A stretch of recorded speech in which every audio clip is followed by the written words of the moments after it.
Это удивительно вкусная и яркая творожная пасха, еще и ППшная. Но поверьте, никто даже не догадается, что это диетический десерт, если вы об этом не расскажете. Такая пасха способна переубедить любого, кто считает, что здоровое питание без сахара – это пресно и невкусно.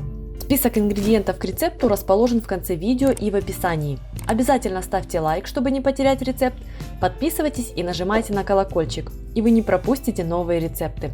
Это канал «Жизнь вкусная». Всем привет! Меня зовут Галина Артеменко. Если вы не употребляете сахар, это еще не повод отказывать себе во вкусном десерте на Пасху. В прошлом видео с классической творожной Пасхой я пообещала вам опубликовать также рецепт и ППшной творожной Пасхи. Моя Пасха будет без сахара, но ортодоксально ППшной я бы ее не назвала. В ее составе будут жирные взбитые сливки, а курагу, которая будет выполнять роль основного подсластителя, я буду замачивать в крепком ароматном алкоголе. Если же вы хотите получить строго ППшную Пасху, то жирные сливки замените нежирными. Не нужно их взбивать, они не взобьются, и пасха получится немного плотнее по своей текстуре. А курагу замачивайте не в алкоголе, а в крепком чае, что придаст ей мягкость. Возьмите 800 граммов сухого плотного творога. Приготовьте 2 чайные ложки какого-нибудь ароматного чая и 200 граммов молока. Потребуется 200 граммов жирных сливок, 12 граммов желатина и 70 граммов воды для его замачивания. В качестве сладкой добавки я буду использовать 150 граммов кураги и 100 граммов алкоголя для ее размягчения и ароматизации. В курагу влейте алкоголь. Для быстрого размягчения я прогреваю курагу в микроволновке в течение 1 минуты. Если готовите вариант без алкоголя, используйте на свое усмотрение любой чай или сок.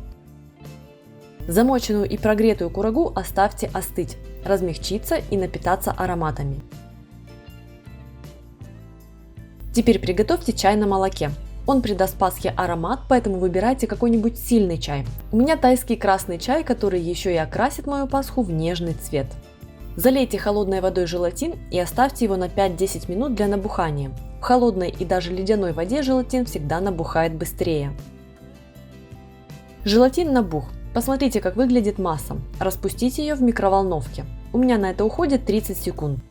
Процедите заваренный чай через мелкое сито. Теперь добавьте в него распущенный желатин и хорошенько перемешайте. Не стоит добавлять в чай не распущенный, просто замоченный желатин. Остаточной температуры чая может не хватить для его растворения, и в жидкости останутся крупинки. В чашу кухонного комбайна я отправляю творог. К творогу отправляю половину замоченной кураги. Хочу получить неоднородную текстуру пасхи. Также вливаю жидкость, в которой замачивалась курага. Теперь вливаю чайное молоко с желатином. Довожу творожную массу до однородности. Она должна получиться нежной и кремовой. Курага уже мягкая, и она хорошенько измельчится.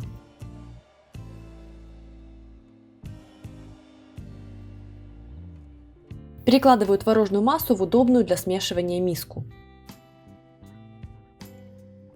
Пришла очередь взбить жирные сливки. Взбиваю их не до плотного крема, а до мягкого и нежного. Помните, что сливки должны быть холодными, в этом случае они взобьются хорошо. Если вы используете нежирные сливки, взбивать их не нужно.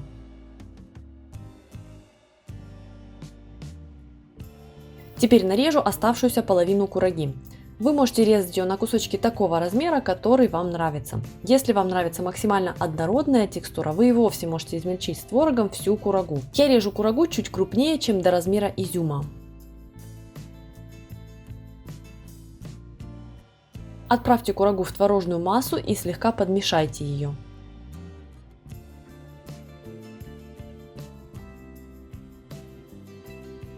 Пришла очередь ввести жирные сливки. Я делаю это в 2 приема. Первая порция сливок облегчает творожную массу, и вторую порцию вмешать будет легче. Так сохранится большая воздушность сливок, и текстура готовой пасхи будет очень нежной.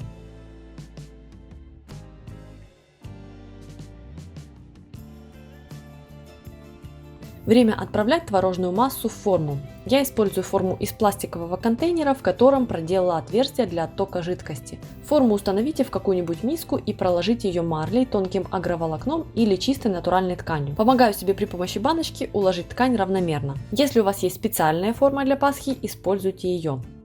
Отправляйте всю творожную массу в форму, распределяя ее и стараясь заглаживать пустоты. Масса должна заполнить форму плотно.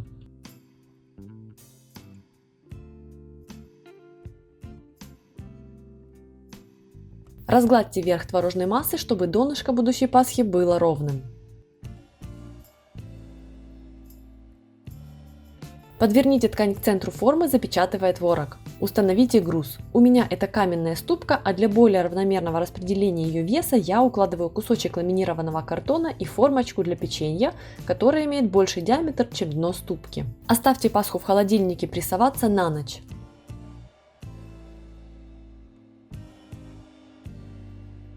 Разворачиваю ткань. Посмотрите, какое красивое и ровное дно получилось. Пасха плотная и хорошо держит форму. Аккуратно переворачиваю ее вместе с формой на тарелку, снимаю контейнер и убираю ткань. Украшаю пасху кусочками кураги. Этот рецепт бьет одновременно со всех сторон. Яркий цвет пасхи радует глаз, ее неповторимый богатый аромат вызывает аппетит. Текстура напоминает нежный муссовый десерт, а вкус он полноценный, легкий и неприторный. Спасибо, что посмотрели мое видео, надеюсь, оно вам понравилось. Если так, то ставьте лайк и подписывайтесь на мой канал. Также не забывайте нажимать на колокольчик для того, чтобы не пропускать выход новых видеороликов. В следующем видео я вам расскажу о том, что такого вкусного приготовить из черствых пасхальных куличей, ну, если не только засушить их на сухари в духовке. Так что обязательно подписывайтесь, меня зовут Галина Артеменко и это канал «Жизнь вкусная».